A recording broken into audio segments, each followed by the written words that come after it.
Eu pego o link também? Deve aparecer lá, tá aparecendo lá na minha. Deixa eu ver aqui. Deve estar aparecendo. Deixa eu ver aqui. Vai aparecer no Será meu. que aparece? Aí tu faz aquele negócio de compartilhar a sala. Ah, tá, beleza. Aí chama a galera aí. Não acostumado com tecnologia, não. É 2. Tecnologia para mim é para ver filme e jogar. Para mim também. Não vai colocar no Face agora. É no seu Face? É no dele e eu vou compartilhar no meu. Vai ser no meu, no dele, né? Isso. Pode. No meu, pode fazer quantas salas quiser. O povo vai compartilhando e a gente vai bater um papo sobre a vida, né? Ficar falando de assunto teológico, o nego aí vai ficar tendo ataque do coração aí, né? Ou de cardíaco aí. Se aprofundar muito na teologia, não vai dar muito certo, não. Tá louco, cara. Não, sim, mozão. A gente começar falando que Abraão queimou na fornalha aí, não vai dar muito certo, não. Mas aonde está escrito isso? É que assim, como eu te falei, né? Existe muito. Assim, as pessoas já não lê Bíblia. Se daqui a pouco você começar a indicar livros históricos que, para um lado é apócrifo, para o outro não, tal, aí as pessoas vão passar a ler isso e não vai ler a Bíblia, né? Tanto que onde eu dou aula, de vez em quando eles me perguntam, né? Ô, pastor, professor, podia indicar um livro? Eu falo Jeremias, Ezequiel. Isso é a Bíblia. Eu falei, então, você não pediu um livro? Então, tem livro melhor do que isso para ler? Né?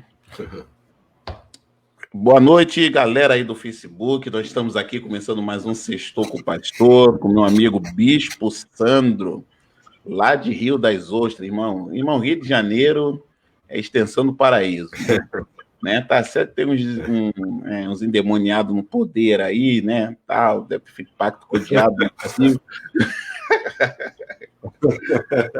Mas o Rio de Janeiro é muito bom, né? Bispo Sandro, homem de Deus, casado, pai, pastor, professor. Ele é o único ser humano que eu conheço fala ugarítico, irmão. Eu nem. Meu Deus do céu, não faz isso comigo, não. Rapaz, quando ele falar um dia que eu for na igreja dele, eu ouvi ele falar em língua estranha, irmão. Eu falo assim, Jeová dos crentes, aí, ugarítico. Nem Salomão, em toda a sua glória, falava isso, né? Pois é. Então, galera, você que está começando a entrar aí, faz aquele compartilhar aí, chama outras pessoas, vai ser um bate-papo muito bom. O Bispo Sandro vai falar como foi o encontro dele aí com Cristo, a caminhada dele. E nós vamos falar de assunto cotidiano, irmão. Né? Se um dia você quiser aula de grego, hebraico, aí você procura ele em box aí, né? Sandrão eu dou referência. Vale a pena. Pelo pouco tempo que a gente conversa assim, dá para notar como ele é didático, né? Um bom professor, irmão, ele sabe conduzir com alegria, né? Professor carrancudo, irmão, pelo amor de Deus. É uma luta para você aprender alguma coisa. Mas quando a pessoa externa essa alegria, né? Que o Evangelho, ele nos concede isso, vale muito a pena. Né? Então, vamos fazer uma oração, irmãos, enquanto a gente está dando esse tempinho aí para você se ajeitar, chegar. Eu não estou achando o seu link, não, Fernando. Espera aí, eu vou mandar aí. Tá. Você vai mandar para o Face? Espera aí. Daqui o Mão Peluda tá lutando. Vou expulsar ele agora, em nome de Jesus. Agora. Vê se apareceu agora. Deveria até seu nome embaixo.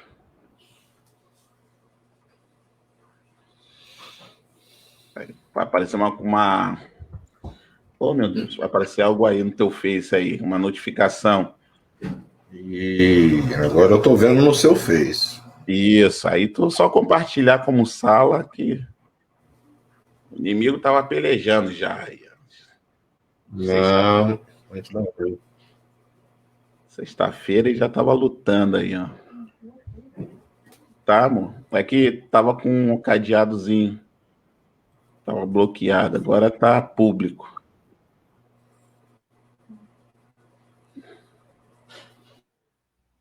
Show. Agora foi. Bora esperar a galera, vai chegando. Então vamos orar ao Eterno. Pai, em nome de Jesus, Senhor amado, nós te somos gratos por tudo quanto tu és. Obrigado, Senhor amado, pelo seu favor, graça e benevolência. Em nome de Jesus, Pai eterno, tu és maravilhoso e único. E te dou graças por esse momento, Senhor amado. Eu quero apresentar a vida do Sandro, da família dele, da congregação dele, Senhor amado.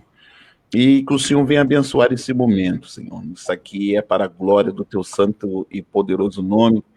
E que vidas sejam alcançadas, Pai. Em nome de Jesus, que vidas sejam alcançadas, Senhor, através do que vai estar acontecendo aqui. O Senhor vai estar nos guardando, nos abençoando. Em nome de nosso Senhor e Salvador Jesus Cristo. Assim nós oramos e agradecemos em nome de Jesus.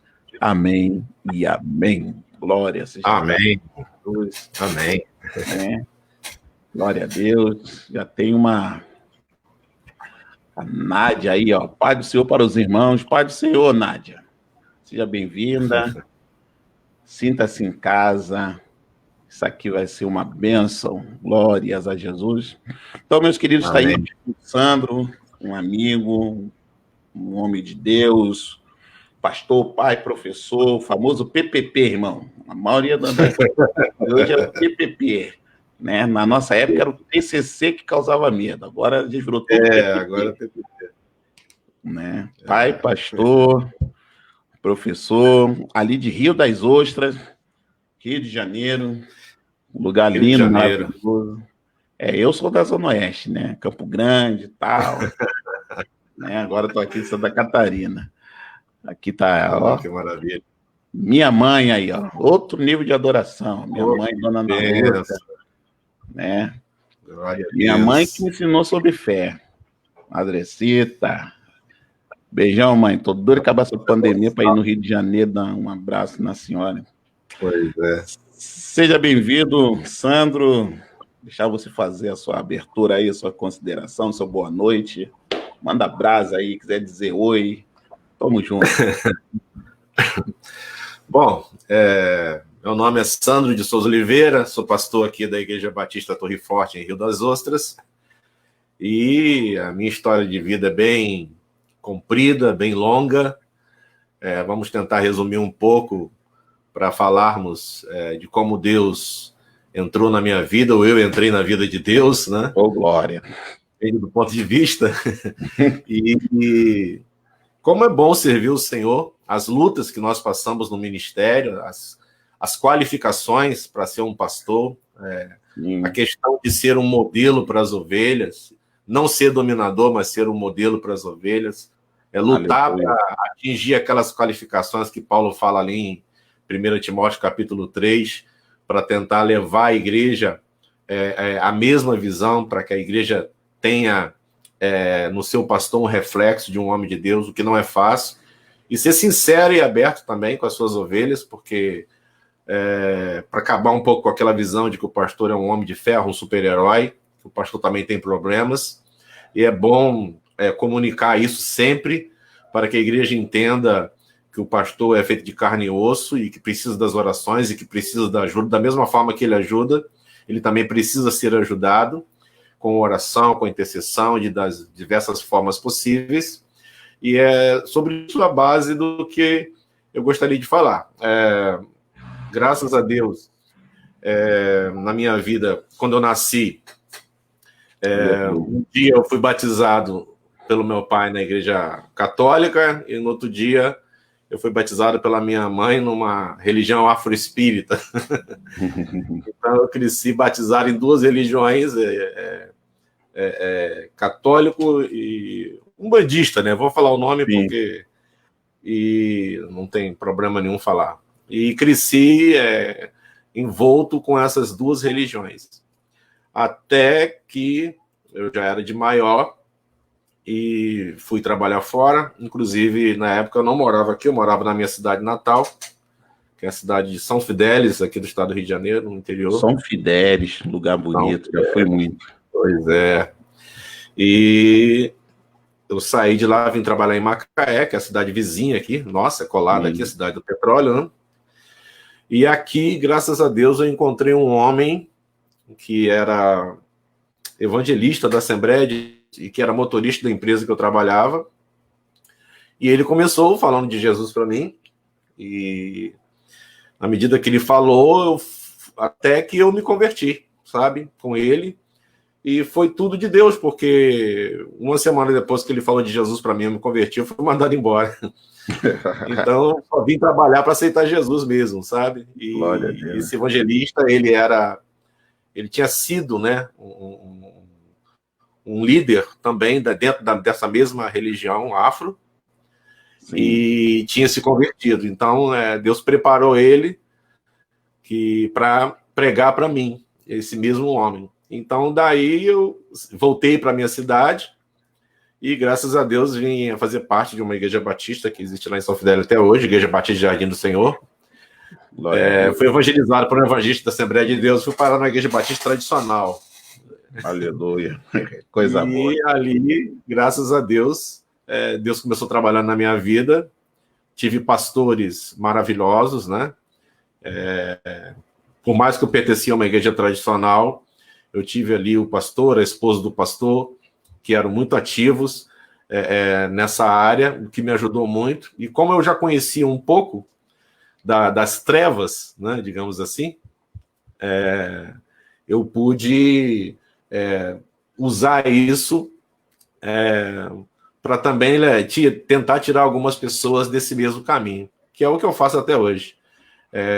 Eu estudo, dei aula em seminário, mas agora não estou dando mais, estou parado, né, por uma questão também de saúde, alguma coisa assim, eu estou me cuidando, e graças a Deus o meu foco maior, o meu chamado maior, é levar vidas a uma libertação, ajudar pessoas a ir para uma libertação. Não existe... ninguém liberta ninguém. Isso. As pessoas têm que querer serem libertas. Então, a gente está aqui para ajudá-las, as que precisam. Tem algumas que conseguem, né? Elas e Jesus conseguem, mas outras não conseguem sozinhas. São essas pessoas que não conseguem sozinhas que eu estendo a mão para ajudar. Então, porque normalmente existe uma ideia um pouco errônea de que se o pastor é muito intelectual, ele não vai ser muito prático. Se ele é muito pego a teoria, não vai ser muito prático. Na verdade, não é nada disso. Eu sou tanto pego a teoria quanto eu sou prático, né? Então, algumas pessoas, às vezes, se espantam um pouco. Porque quando eu era do mundo, eu tocava na noite. Então, enquanto eu posso, eu vou tocar também dentro da igreja, né? Sim. E vou orar. Se tiver um demônio para expulsar, eu vou expulsar. E por aí vai, sabe? Eu sou muito prático no ministério, sou pastor, sou mais pastor do que professor, na verdade, mas também atuo na área acadêmica também, entendeu? Então, eu tenho uma fé muito firme, porque eu me baseio tanto em teoria quanto em prática. Minha fé é muito equilibrada entre a teoria e a prática. Eu não sou nem só teórico e nem só prático, porque eu creio que só a teoria pode levar alguém... digamos assim, a uma heresia, e só a prática pode levar ao fanatismo. Então, eu acredito que o equilíbrio entre a teoria e a prática faz nós termos o que Paulo falou, um espírito de moderação, um espírito de equilíbrio. Né? Glória a Jesus. É isso aí, maravilha, coisa boa. Isso aí, Sandrão. Eu acho que as pessoas da nossa geração, elas vieram muito dessa miscigenação, né? De numa casa ter católico, ter umbandistas, né? E chega um momento que a pessoa encontra Cristo. Eu também, né? Minha mãe, minha avó mais católica, minha mãe católica também andou na Umbanda, e eu só fui batizado na igreja católica, né? E aí depois eu entrei para a igreja. E eu vejo que isso é muito comum nas pessoas da nossa geração, né? Muito comum. pessoal ali que nasceu no final da década de 60, no começo da década de 70. A característica, ela é muito interessante. Até mesmo dentre os teólogos, né? Eu tenho visto que os teólogos da nossa geração, eles têm essa coisa do equilíbrio, né? Porque você vai para a academia, você estuda, mas você também vai exercer o ministério, você vai pregar nas casas, você vai pregar nas praças, você vai para o campo missionário. Então, a teoria e a prática, ela é muito boa. E como é que despertou em você assim um caminho para o pastorado? O que despertou? Quando eu vim morar aqui em Rio das Ostras, eu vim para Transferido, que eu trabalhava numa empresa, Companhia Estadual de Águas e Esgotos aqui do Rio de Janeiro, a SEDAI. Sim. De certa forma, ainda sou funcionário, né? Que minha carteira não foi da parte. Ao ser transferido para cá, eu vim morar aqui. E chegando aqui, me casei numa igreja batista de um pastor amigo meu, Igreja Batista Nova Jerusalém, hoje pastoreada pelo pastor Alaí, mas encontrei uma pequena igreja chamada Igreja Batista do Calvário, e ali fiz amigos, e ali acabei congregando nessa igreja. E as igrejas batistas do Calvário foram aquelas primeiras igrejas batistas que entrou naquele processo de renovação, antes mesmo de ser criada a Convenção Batista Nacional, Sim. Sabe? Tanto que elas não eram filiadas, elas tinham uma cara assim, tipo de Assembleia de Deus, sabe? Lembro. De Assembleia de Deus. Sim. E as igrejas Batistas do Calvário eram todas assim. E acabei ficando ali, né? E ali, com o tempo, fui pregando. O líder da igreja na época não era pastor, foi ordenado pastor, que hoje já faleceu, que é o pastor Davi. Depois me ordenaram evangelista. Eu falei, será que eu sou evangelista para me ordenar evangelista? Mas me ordenaram, porque lá ordena evangelista, a igreja batista tradicional não ordena, mas as igrejas batistas do Calvário ordenam. E fui ordenado evangelista. E depois de um tempo, pediram que eu fosse ordenado pastor. E ali eu fui ordenado pastor. E fiquei ali como pastor vice-presidente um bom tempo. Sim. Até que aqui na minha casa, na época, eu nem sabia o que era célula na época, mas nós tínhamos um trabalho aqui em casa. Glória. E esse trabalho foi crescendo. Foi até um dia que eu vi uma condição do povo daqui para lá, eu conversei com o pastor, na época ele ficou triste, né? Hoje já está falecido, saudoso pastor Davi, ele era português, mas mesmo assim triste, ele orou por mim, me abençoou mesmo triste. Glória. Ele orou, me abençoou. E então foi quando nós levantamos a Igreja Batista Torre Forte, né, aqui no bairro de Jardim Marilé, aqui em Rio das Ostras, e é onde nós estamos até hoje. E depois de um tempo, eu vim a conhecer o pastor Carlos Ribas, você já deve ter ouvido falar o nome dele. Sim. Ele Carlos Ribas, foi satanista, né? Ele foi satanista. Sim. E na época, nós nos relacionávamos muito, nos relacionamos ainda, mas hoje é pouco, né? E na época, ele propôs uma aliança entre várias igrejas. Então eu fui lá para Curitiba, onde ele mora, fui para Cerqueira, depois para Paraná, preguei lá, preguei em congresso de pastores lá. Com o tempo, eles decidiram que ele era apóstolo, decidiu que todo mundo fosse ordenado bispo. Foi onde eu fui ordenado bispo. Sim. Na época dessa aliança. Depois de um tempo, essa aliança foi se desfazendo. Não sei nem ainda se o Carlos Ribas está com o ministério dele ou se ele está agora com o ministério individual. Eu acho que ele está um pouco fora, está pregando mais fora do Brasil agora do que dentro do Brasil.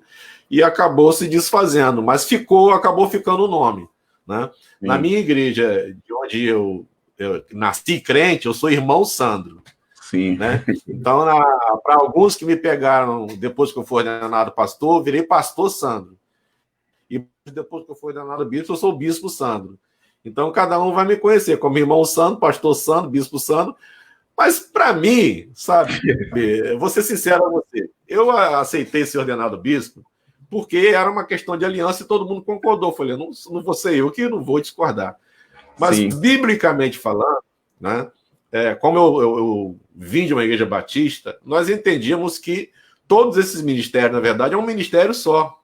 Né? Nós tínhamos entendido de início. Depois que a igreja foi colocando presbítero como auxiliar de pastor, pastor como auxiliar de bispo, né? Isso veio com o tempo. Mas, biblicamente falando, presbítero, pastor e bispo, se você pegar ali o capítulo de Atos, que capítulo? Capítulo 20, bom, não sei. Você pega um capítulo ali que Paulo manda chamar de Éfeso os pastores da igreja. Isso. E depois ele diz para esses presbíteros que o Espírito Santo constituiu eles bispos para eles pastorearem a igreja de Deus. Ou seja, ele chama os presbíteros, depois chama esses presbíteros de bispos, e depois diz que esses bispos foram escolhidos para pastorearem. Falei, então deve ser, né, originalmente parecia que era tudo uma função só, mas parece que com o tempo, né, a igreja foi colocando cada termo desse um auxiliar do outro, né, e acabou ficando assim. Mas de início parece que o termo se referia a todos a uma função só. Então, para mim tanto faz como me chamam. Aliás, para mim o nome mais bonito que tem na Bíblia, né, e eu estou até com meu amigo aqui, ele está aqui hoje na minha casa, pastor Luke, ele é um nigeriano, e eu tive 2 vezes na Nigéria, e para mim o título mais bonito que tem é Homem de Deus. Acho que não tem apóstolo, não tem bispo, não tem pastor, não tem presbítero, não tem nada. E lá as pessoas me chamavam muito assim, de Homem de Deus. Então eu ficava muito feliz, porque para mim é o título mais bonito da Bíblia. Não tem profeta, não tem apóstolo, não tem bispo, não tem pastor, não tem...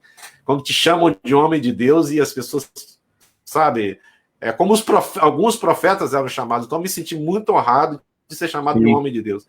Porque para mim é o título mais bonito que tem. Não sei, tem outros pastores que podem achar que não, mas para mim é o mais bonito que tem, você ser chamado de homem de Deus. É muito bonito para mim. Não, é verdade, é verdade. É uma coisa da África, né? E muitos lugares simples também, essa nomenclatura de homem de Deus, você vê que a pessoa está reconhecendo aquilo que você carrega de Cristo, né? Que você está exalando Cristo. Eu também, quando fui levado ao episcopado, foi mais ou menos assim também, né? Então... Foi, né? Sempre a mesma coisa. Sim, no meu caso é porque eu fui ser supervisor de outros pastores, né? Aí tinha uns apóstolos ali, não, você vai ser o supervisor. Eu falei, tranquilo, tal, já era pastor, consagrado na Assembleia de Deus. Aí o pessoal, não, tem que descer o óleo. Aí descer o óleo, me consagraram a bispo. Eu tenho a ata até hoje guardada aqui em casa. Né? Aí inventaram uma roupa lá, igual roupa um manto igual de padre, uma cor roxa, tinha uma estola, tal. Eu falei, meu Deus do céu, né? Eu não tenho mais foto, até procurei o apóstolo hoje para ver se tinha algumas fotos, mas não tinha. Então, por exemplo, quando eu vou em Brasília, ninguém me chama de pastor Fernando ou irmão Fernando. Eu piso em Brasília, ô bispo! Aí eu tinha a galera mais jovem chamava Bispo. E aí, Bispo? Que eu cantava rap com os colegas lá em Brasília. Mandava uns fake lá, nos cultos lá, pô, muito massa, pô, legal, Sandro, legal. Tu foi para academia antes, durante ou depois dessa caminhada ao ministério aí? Olha, antes e depois, porque na minha época não existia, os seminários não tinham autorização do MEC para funcionar como uma instituição do MEC. Sim. Então, as pessoas se formavam e eram se formados bacharéis em teologia, se tornavam pastores, mas sem o reconhecimento do Ministério da Educação. Sim. Então, nós estudamos, né, como é reconhecido mesmo, e depois é que nós começamos a estudar para poder ter esse reconhecimento, né? E que, se Deus quiser, daqui a um ano, eu pretendo fazer um mestrado e Deus vai me abençoar. Porque antes e depois, porque teve essa questão, né, de ser reconhecido ter um curso reconhecido pelo MEC, para você também fazer um mestrado reconhecido pelo MEC. Então, eu fiz um curso de teologia que não era reconhecido pelo MEC, eu já fui pastor com esse curso e estudei, e depois, agora principalmente, tenho estudado ainda, tenho ganhado esse reconhecimento do MEC para futuramente fazer também um mestrado, que eu desejo fazer com o reconhecimento do MEC. Isso aí. Entendeu? Eu estou fazendo um mestrado numa instituição aí norte-americana, mas em relação a MEC no Brasil, ainda não dá. Porque no Brasil tá puxadinho, né? Mas eu ia fazer umas provas aí. O mestrado tá caro e a segunda situação, para mim que moro aqui em Rio das Ostras, no interior, é tudo mais difícil, sabe? Não é fácil, como se eu estivesse morando no Rio de Janeiro, maravilha, tinha tudo na mão, mas morando no interior é tudo mais difícil, é tudo longe, não vai ser fácil achar esse curso de mestrado por aqui, né? Talvez encontre em Macaé, pelo que eu estou vendo, vai ter que ser uma vez por semana, no Rio de Janeiro, em alguma cidade. Não vou achar por aqui, com certeza, mas pretendo continuar. Em Curitiba, eu acho que é na Fabapar ou na Sul-Americana, em Londrina, agora eu não vou lembrar. Eles têm um mestrado que tem encontros semestrais só. Eu vou até ver e depois eu te mando inbox. Né? A minha dificuldade é a minha linha de pesquisa, né? Além de ter uma teologia mais hebraísta, num certo ponto a minha teologia bate com a sua, que é essas questões mais espirituais, angelologia, demonologia, entendeu? Isso. Então, estou nessas duas vertentes, para poder ver. Para mim, tirar teologia pelo MEC, o meu TCC foi sobre teologia negra, né? Então, você tinha comentado isso. E rolou uns bafafá, né? Porque foi mais uma crítica, né? Da esquerda aí não gostou muito. Mas... Você não falou da Sulamita, não? Hã? Você não falou da Sulamita de Salomão? Não, deu uma passadinha. Mas o foco é esse. O pau pegou ali em umas questões que... entendi. Por exemplo, a PUC de Minas, ela tem, dentro da categoria de mestrado, ela tem um braço só para esse assunto. Por exemplo, tem uma doutora que ela é doutora em teologia feminista negra. Isso não tem na leitura, mas ela tem umas 4, 5, assim, né? Então tá no campo acadêmico, tá meio tenso, assim, né? Mas o Senhor tem levantado os seus aí. Eu lembro que Valnice, né? Valnice Milhomes ou Milhomes. E eles aceitaram? Mano, engoliram. Eles aceitaram? Sim, isso não aceita, eu ia falar para racismo. Um preto não pode ter CCC, tá? Mas a apóstola Valnice, não sei se é Milhomes ou Milhomes que se pronuncia. Ela, quando eu assisti a ela... das duas formas. Uns 15, 20 anos atrás, cara, ela falava que esse nível de guerra chegaria dentro do campo acadêmico teológico brasileiro, e nós temos visto isso, né? A gente temos percebido que as pessoas pensam assim, não, os caras são teólogos, os caras são acadêmicos, os caras não vão se ligar em guerra espiritual. É o contrário, né? A gente está estudando... Na verdade, hoje você tem que ser muito crente para estudar teologia no Brasil. Sim. Sabe? Principalmente no Brasil, tem que ser muito crente. Muito. Porque às vezes eu já conheci história de pais que pagaram um seminário para a filha, e a filha chegou no seminário, começou lendo o livro da biblioteca e virou ateia. Sim. Então, dentro do seminário, ela deixou de acreditar em Deus, sabe? Sim. Não que eu estou condenando todos os cursos de teologia, porque tem seminário e cemitério, né? Tem seminário teológico e cemitério teológico. Isso aí, então, isso não estou condenando todos. Mas, na verdade, a pessoa que não pensar em vai aumentar seu conhecimento, você tem que ter uma base sólida para estudar a teologia.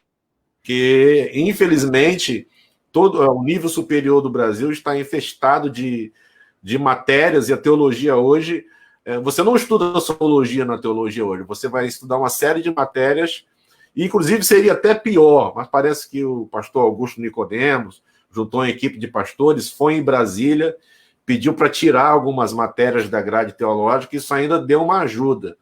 Mas a tendência não é boa, não, sabe? A tendência é entrar muitas matérias em teologia, que vai trazer muita confusão teológica, e o povo vai ter que estar muito firme para estudar teologia, porque senão vai sair mais confuso do que entrou. Sim, isso aí é verdade. Uma pergunta, Sandro. Tu tá no Rio, eu tô aqui no Sul. Nós somos da época que existia escola dominical, o ensino era muito forte na igreja, né? Quero dar boa noite ao pessoal que chegou aí, a Sandra, a Margarida, a irmã Altino, a Nádia, o Felipe Santana, que falou que o Sandrão é uma benção. Né? O Felipe Santana ele é o cara, né? Sejam bem-vindos. Gente finíssima. Isso, vai compartilhando aí, pô. Só que essa geração pós, a nossa geração atual, por exemplo, hoje os nossos jovens têm muita facilidade a estar na faculdade, os nossos jovens têm facilidade hoje de ter o seu carro, de poder se locomover, de estudar, de falar o inglês, tal, esse tipo de coisa.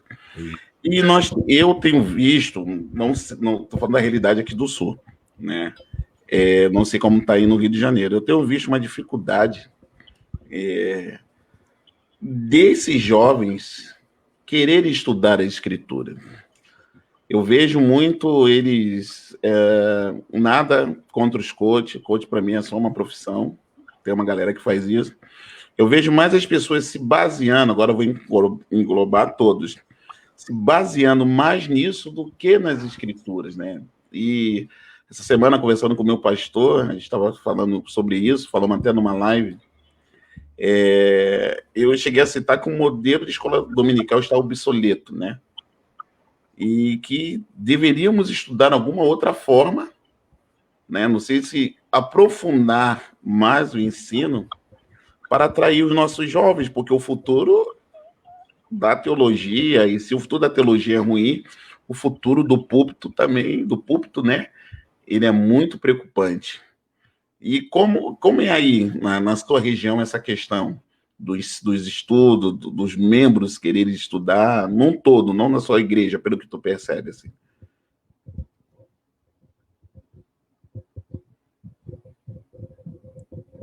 Galera, acho que o Sandrão deu uma travada lá. Olha,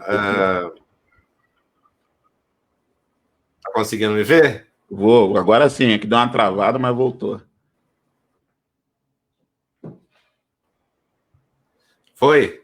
Foi. Manda abraço aí, Sandrão. Bom, aqui o processo se deu da seguinte forma.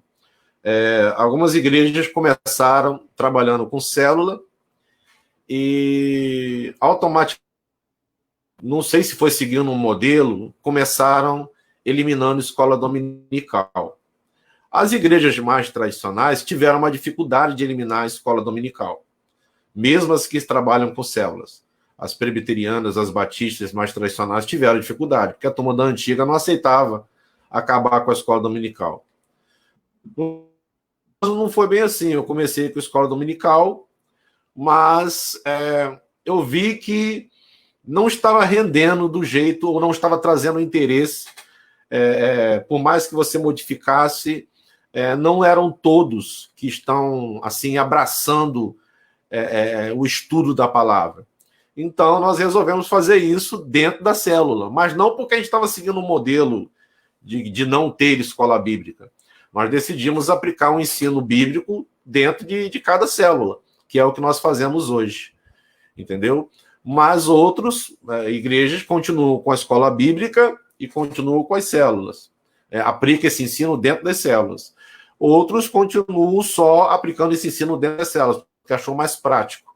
Então vai depender muito da igreja. Se a igreja tem quantidade de pessoas para serem professores e líderes, ou seja, se a igreja tem membros suficientes para isso e pessoas dispostas para isso, ela vai poder seminário, EBD, célula, vai poder ter tudo. Se uma igreja é menor, como é o caso da nossa, e não tem tanta gente assim para liderar ou para dar aula, então você vai ter que escolher aonde você vai implantar o estudo, porque você não tem uma quantidade de pessoas assim muito grandes dispostas. Inclusive, esse é o grande problema do ministério das igrejas que trabalham em célula hoje, não encontrar líderes.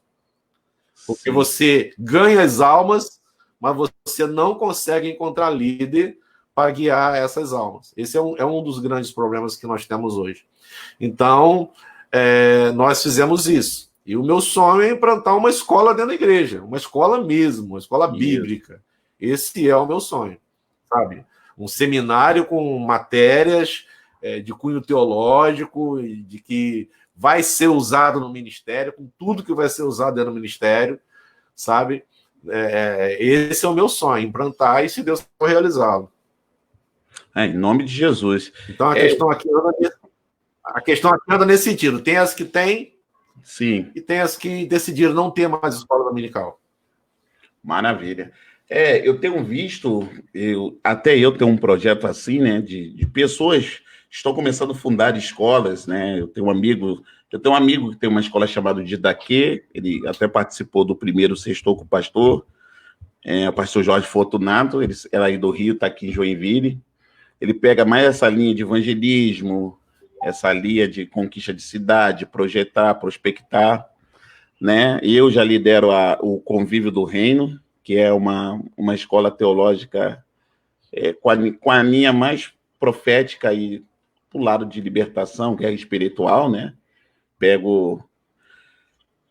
Ensino muito nessa linha, mas ensinando outras matérias também, né? Mas o chamativo é essa linha. Então, tenho visto muitas pessoas, por isso a gente vai estar orando por você aí, para esse projeto começar logo, porque a demanda ela é muito forte.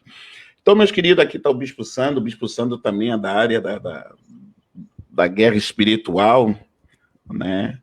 Ele está para lançar daqui 1 ano ou 2, né? Uns livros bons aí que eu vou comprar, lógico, né? Isso aí é fataço, né? Essa linha aí, o que o povo gosta de falar, essas coisas é meio herético. Eu falei assim, quanto mais herético, melhor, irmão, porque o lugar comum tá horrível aí, né? O lugar comum tá horrível. Para você estudar angelologia, demonologia, guerra espiritual,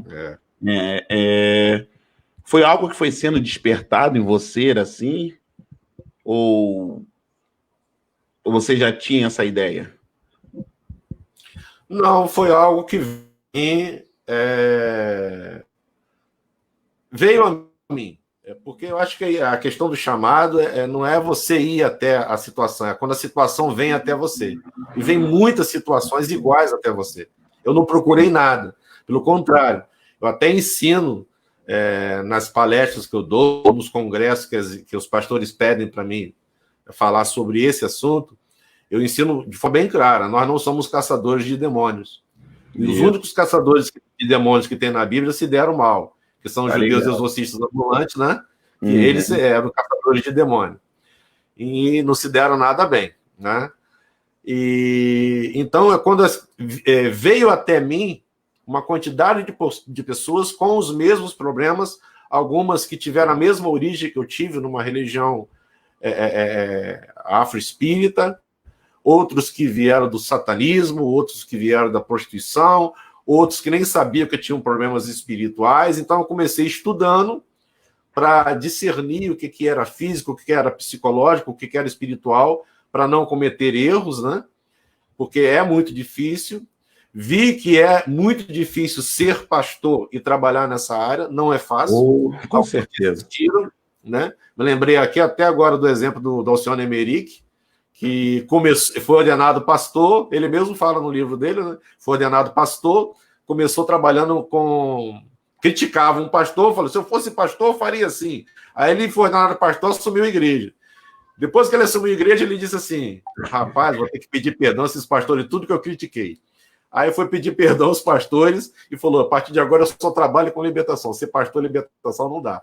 Aí foi onde fundou o SECRAI, né? Que inclusive é de Santa Catarina, do Espírito Santo ele. Ele é do Espírito Santo. E foi onde ele trabalha só com essa área, o ministério dele é só nessa área. Então ele viu que trabalhar nas duas áreas não era algo fácil, e realmente não é algo fácil. Então, o meu objetivo é realmente que a pessoa seja liberta. Nem sempre consigo, né? O meu objetivo não é dar show, expulsar demônio. Meu objetivo é ver as pessoas libertas, curadas, transformadas. Esse é o meu objetivo maior. Glória. Até porque pouca gente sabe disso, mas os judeus exorcistas ambulantes, eles eram chamados de exorcistas, exorcistas. E pouca gente sabe que essa palavra nunca foi usada para Jesus e para os apóstolos. A palavra grega usada para Jesus e os apóstolos era a palavra ekbalo, que quer dizer lançar para fora. Então, por que Jesus e os apóstolos não foram chamados de exorcistas? Simples, porque exorcismo é um ritual onde você conjura ou invoca um ser superior para te ajudar a se livrar de um ser inferior. Isso. Então, todo exorcismo, quando você vai ver, seja ele praticado por católicos, por judeus, pelos espíritas, pelos muçulmanos, todos praticam exorcismo. Todas essas religiões, pouca gente sabe disso, mas todas as religiões que eu falei aqui praticam exorcismo. Então, o exorcismo, na verdade, é você invocar um ser mais forte, né, para te ajudar a obrigar um ser inferior a jurar que ele vai sair. É isso que é exorcismo, o significado da palavra exorcismo. Então, a prática do exorcismo é esse, tanto que os judeus ficaram espantados, porque Jesus não praticava exorcismo. Jesus simplesmente mandava o demônio saía. Jesus não invocava Abraão, não invocava Isaac, não invocava o espírito de Jacó, não invocava o espírito de Belzebu. Ele simplesmente mandava o demônio sair, entendeu? Ele não fazia nenhum ritual, não é? Como os judeus exorcistas ambulantes, eles fizeram um ritual ali. Eu te expulso em nome de Jesus a quem Paulo prega. Ou seja, eles acreditavam que estavam invocando o nome de um Jesus morto, que dava ele o demônio. É porque a gente não entende o que foi que aconteceu ali. Sim. E o demônio deu aquele show, né? Então não era esse o processo. Então Jesus, sabe, você recebeu autoridade, manda eles ir e acabou. Não tem que fazer ritual de invocação. Então, eu até vejo, fulano é exorcista, mas eu entendo que a pessoa já toma esse termo sem conhecer a origem do termo. Então, a gente não critica. Se alguém chama outro de exorcismo, eu não vou criticar ninguém. Né? Fulano é exorcista. Ótimo, eu não vou. Eu estou aqui nesse bate-papo com você falando da origem do termo, porque quando eu falo isso, as pessoas levam um susto. Exorcismo é isso? Eu falei, é isso que é exorcismo. Você pode ver nos livros de Flávio Josefo, você pode ver como as religiões, você pode ver no manual ali de exorcismo da Igreja Católica, você pode ver que é exatamente isso que é exorcismo. Você vai ver que são, sabe, de alguém que morreu, ou de algum santo, ou de alguma pessoa especial, para poder, ou de algum anjo, para poder ajudar você a fazer aquele demônio jurar que vai embora. Então, isso é exorcismo. Jesus nunca praticou e essa palavra nunca foi usada nem para ele e nem para os apóstolos. A palavra é ekbalo, lançar de dentro para fora, arrancar de dentro para fora. Foi esse o verbo que foi usado para Jesus. Exorcista já foi usado para esses judeus ambulantes. Então, tanto que não deu certo. Então, eu só estou falando da origem da palavra. Não estou condenando alguém que se dedica ao exorcismo, né? Aqui está liberado. Pegou aí, crente? Que é pagão, eu não estou falando que é pagão, estou ensinando o que é exorcismo de fato, né? E o que é expulsar demônio. Não é a mesmíssima coisa. Porque as pessoas até falam assim, poxa, pastor Sandro fala mais em diabo do que em Deus, o bispo Sandro. Já colocaram esse clichê em mim. Pô, tanto tempo você falar em Deus, você fica falando... Pô, alguém tem que falar do diabo, né, cara? Sim, pô, ele não todo pode mundo ficar passar falando de Deus, alguém tem que falar do inimigo, né? Eu penso assim, se ninguém falar, tem que ter um Sandro na vida para falar, né? Porque não, senão mas quem vai falar? É isso mesmo. Foi até bom você falar nesse assunto, né? Porque assim, as pessoas precisam saber essa diferença. Eu já fui chamado de exorcista, já me chamaram até de curandeiro, né? Mas estava no campo missionário aí da vida, tinha uma pessoa passando mal lá, né? E o Tiago aí, ó. Tiago Santana. Esse é o cara. Esse é o cara. É o nome do hebraico. O nome do hebraico. Aí, irmão, se quiser também estudar hebraico, procura esse homem aí, ó. Tiago Santana. O curso é bom, hein? E aí tinha que orar para uma pessoa, aí bateram lá onde eu estava, ô curandeiro. Eu falei, curandeiro?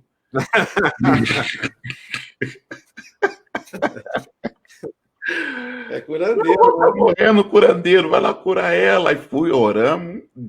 Aí me perguntaram quanto que é. Eu falei, não, fica tranquilo.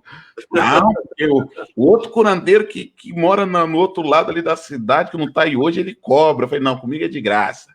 Entendeu? Aí eu vou pegar um evangelho aí para você. Deus o livre. Tem alguma história interessante aí para contar para nós, Sandra? Alguma coisa que te marcou, uma coisa engraçada? Eu não vou contar as minhas, não, senão o povo vai ficar rindo aqui, né? Tem muita história engraçada, cara. Tem muita coisa engraçada no ministério, muita coisa que faz a gente rir muito, sabe? Até porque a gente aprende de fato. Eu não sou... as escrituras são a base para mim. Obviamente que as escrituras é que me dão um norte para tudo. É o ponto final de tudo. Mas nós não podemos descartar as experiências, porque a Bíblia é um livro de experiências.